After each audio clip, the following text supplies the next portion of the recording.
యాదాద్రి జిల్లా భువనగిరి పట్టణంలో ఉన్నాం. భువనగిరి నుండి నల్గొండ వెళ్ళే రోడ్ ఇది. నల్గొండ రోడ్డుకి నిత్యం జనాలు వేల వాహనాలు వెళ్ళే రోడ్ ఇది.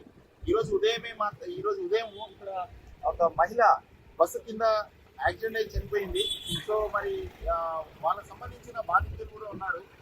ఈ రోడ్డులో ఇప్పుడు నిత్యం చూస్తూ ఉండొచ్చు.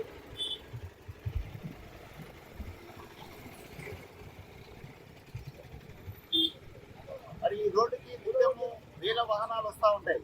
సో మరి ఇక్కడ ఉన్న రోడ్డు మాత్రం ఇది చూస్తే 100 ఫీట్ల రోడ్డు ఉన్నది. కానీ ఇక్కడికి ముందుకు వెళ్తా ఉంటే నేరో కేవలం 30 ఫీట్ల రోడ్డు మాత్రమే ఉంది. సో మరి సంబంధించిన మున్సిపల్ అధికారులు కావచ్చు, దీని ఆర్ఎండ్బి వ్యవస్థ కావచ్చు, ఎవరైనా సరే మరి ఇక్కడ నుండి మరి ఇది 100 ఫీట్లో ఉండే రోడ్డు అక్కడికి వచ్చినప్పటికీ 30 ఫీట్లు వెడల్పులో మాత్రమే ఉంది.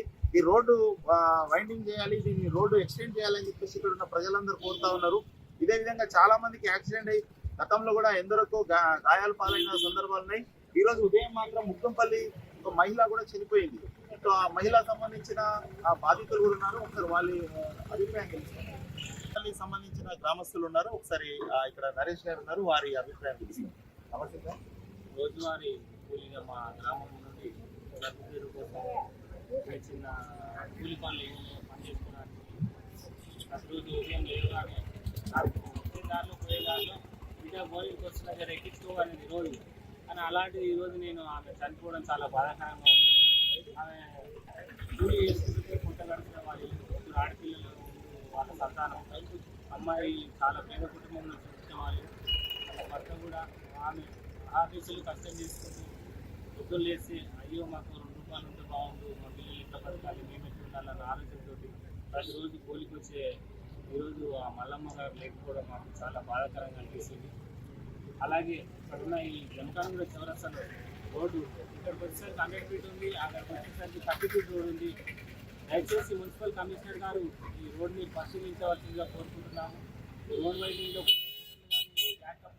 సిట్ బ్యాక్ చేసి రోడ్డు వెడల్పు చేసి స్పీడ్ బ్రేకర్లు వేసి ట్రాఫిక్ కానిస్టేబుల్ కానీ ట్రాఫిక్ నిబంధనల ప్రకారం ఇంత ఉన్నట్టు వెహికల్స్ రావడం పోవడం వల్ల ఈ యాక్సిడెంట్ జరిగింది. ఈరోజు ఇటు నుంచి ఎట్లయితే నమ్మకాలకు రావాల్సిన ఈ ఎదుర్కొండ నుంచి వచ్చే వాటి నుంచి డైరెక్ట్ రావడం వల్ల ఇటు నల్గొండ నుంచి వస్తున్న బస్సు చూసుకోక ఒకరికొకరు అర్థం కాక ఈరోజు ఒక నిండు ప్రాణం కలిగి ఉన్నారు. ఇలాంటి రోడ్డుపై సమస్యలు ఉండే కారణం అంటే ట్రాఫిక్ పోలీసులు ఇక్కడే కూడా ఉండడం కాదు, అవసరమైన దగ్గర ట్రాఫిక్ పోలీసులు ఉంటే చాలా మంచిదని, ఇలాంటి ప్రజలు కుటుంబాలు ఆగం కాకుండా గవర్నమెంట్ బాధ్యత తీసుకోవాల్సిందిగా కోరుకుంటున్నాం. అలాగే గవర్నమెంట్ నుంచి ఎక్స్ప్రెస్ కానీ ఏదైనా కుటుంబానికి అందించే విధంగా ప్రభుత్వం ఆదుకోవాలి. మా గ్రామం అయినటువంటి మల్లమ్మ గారు ఈరోజు 3 పిల్లలు అనాథైపోయి రోడ్డు పాలన అయిపోయారు. ఇలాంటి సంఘర్షణ మరి ఇంకోరు జరగకుండా చూసుకోవాలి. దయచేసి ఏమైనా తప్పులున్నా క్షమించగలరు.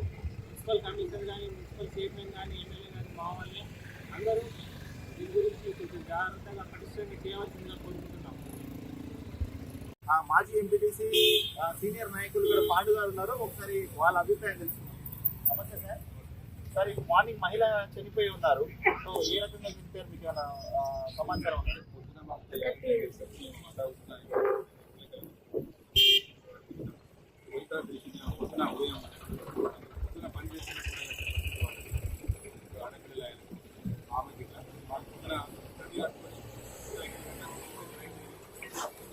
ఆమెను పని దగ్గర తీసుకురామని రోడ్డు దగ్గర ఆగింది. అక్కడ నల్గొండ తెలిసిన అతివేగంగా బస్సు వచ్చి వాళ్ళు ఆగిన వాళ్ళను ఎదురు వచ్చి కుదిరడం వల్ల ఆమె అక్కడ స్పాట్లో చనిపోవడం జరిగింది. ఆయనకు నెత్తికి బాగా దెబ్బలు అయింది. ఆయన ఇంటి దగ్గర పట్టుకోవడం జరిగింది. ఆ విధంగా ఆయన హాస్పిటల్ ఉన్నట్టు ఆ మొత్తం ఇంటి చనిపోవడం జరిగింది. వాస్తవానికి ఇది ఇక్కడ జరగడం వల్ల ఆర్టీసీ డ్రైవర్ నిర్లక్ష్యం అని అదేవిధంగా ఇక్కడ కొంచెం రోడ్డు ఇక్కడనేమో 60 ఫీట్స్ ఉన్నది, అక్కడికి వస్తే కొంచెం దగ్గర ఉన్నది. దాన్ని కొంచెం వెడల్పు చేసి ప్రమాదాలను జరగకుండా ఉంటాయని భావిస్తున్నాం. ప్రభుత్వం దాన్ని స్పందించి ఈ రకమైన రోడ్డు కొంచెం వెడల్పు చేయాలి అని మేము కోరుకుంటాం. తక్షణమే చనిపోయిన వారి కుటుంబానికి ఆర్థిక సాయం చేయాలని ఆదుకోవాలని చెప్పేసి ఎంపీటీసీ గారు చెప్తా ఉన్నారు. అదేవిధంగా వారి గ్రామానికి చెందిన మాజీ తాజా సర్పంచ్ లక్ష్మీనారాయణ గారు ఉన్నారు. సరే వారి మాటల్లో విందాం. నమస్తే సార్. సార్ మీ గ్రామానికి సంబంధించిన మహిళ మార్నింగ్ మృతి చెందారు, మీకున్న సమాచారం? మా స్కూల్కి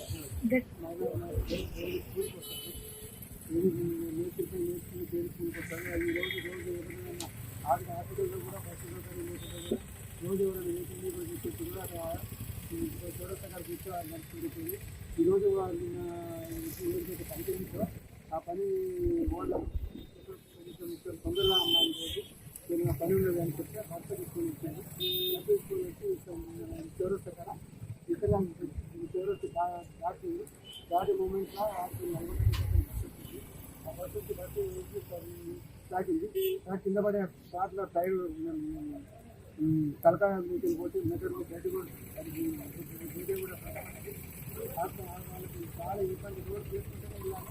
ఎప్పుడు కూలి భార్య భర్త రోజు కూలికి వచ్చి భర్త ఒక దగ్గర పనిచేస్తారు, భార్య ఒక దగ్గర పనిచేస్తారు. తీసుకుంటే రోజు తీసుకొని ముగ్గురు పిల్లలు ఆడుతున్నారు.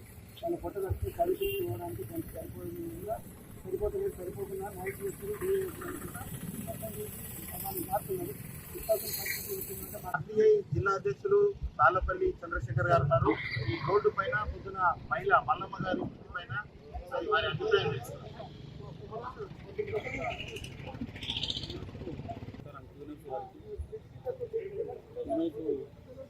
చాలా కార్యక్రమాలు చురుగ్గా ఉంటుంది కాబట్టి మా వాయిస్ ఏంటంటే చౌరస్తా చౌరస్తా నల్గొండ వెళ్ళే దారి, ఇది వచ్చేసి భూమి టౌన్లోకి వెళ్ళే దారి. ఈ ముద్దుంపల్లి బీర్నగర్ మండలం ముద్దుంపల్లి గ్రామస్తులు పిలివేరు సత్తయ్య వాళ్ళ భార్య ఇద్దరు